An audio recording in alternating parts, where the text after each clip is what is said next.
Nagtaka ako dito sa pag-open ko ng World App ko, lumabas itong sobre, itong invite. So, hindi ko alam kung dahil sa VPN, kasi gumamit ako ng VPN. Kasi nahirapan ako sa aking internet, so napakahina, so gumamit ako ng VPN para lumakas. Then, later, may na-receive akong 1.58 world coin dito. So, may notification yung world coin na may marireceive na ako. Itong 1.58 world coin. So, I guess ito yung kulang nung nakaraang buwan kasi kulang yung aking na-receive. So, I guess ito yun. So, ngayon niya binigay. 6 days before ng aking monthly claim uli ngayong December. Ayan. So, hindi ko alam kung dahil sa VPN kaya lumabas ito. Ayan. So, nung inopen ko kasi yung invites, yun, nagkaroon siya ng notification dito sa WorldCoin. Ayan o. No, nagkaroon siya ng notification na meron akong marireceive. At ito yung aking na-receive. Ayan.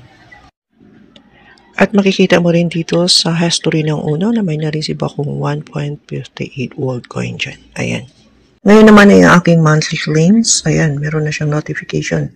Okay, 6 days after nung may na-receive ako, no, na pandagdag dun siguro sa kulang ng nakarang buwan. So, titingnan natin kung magkano uli ang aking marireceive ngayon. Okay, hindi ako gumamit ngayon ng VPN. Ayan. So, open na natin ating WorldCoin. Ayan, 4.71 yung aking dapat marireceive at meron siyang 173.48 ngayon and peso. Kasi mababa ngayon masyado ang value ng WorldCoin. So, nasa 37 pesos lang. Okay, i-claim na natin.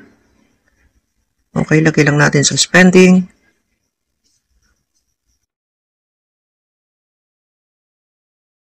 Ayan, verify lang natin with World ID.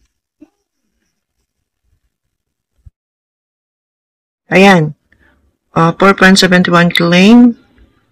Okay, so tanda natin yun, 170 something. Continue lang natin. Then, claim your next WorldCoin in 30 days daw. So, maybe later lang to.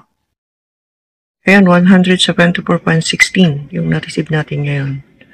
So, punta tayo ng ating uno. Sa natin ang ating history.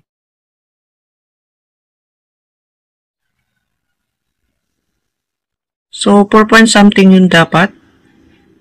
Pero dito is na-receive ko is 3.14 WorldCoin lang. So, kulang siya. So, kulang pa rin yung aking na-receive. Na dapat ay nasa 4 point something. Ayan.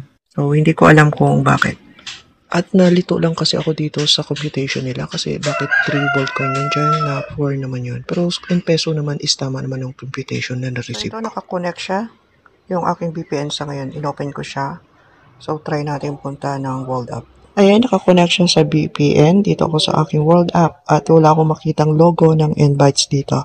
Pero pag pupunta ka naman sa many apps, ayan, dito siya pero pag pinindot ko naman yung invites, eh hindi naman siya nag-get or na-open. Ayan.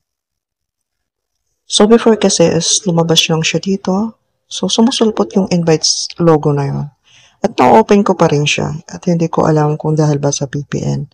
Okay, so then kahit dito sa WorldCoin, kahit may VPN ako, ay na-open ko pa rin siya. Pero sa ngayon, VPN detected siya. Ayan. Noon kasi is yung 6 days before, yung na-claim ko yung 1 point something na WorldCoin, I guess yun nga yung kulang nung nakaraang buwan. So, nahuli siya.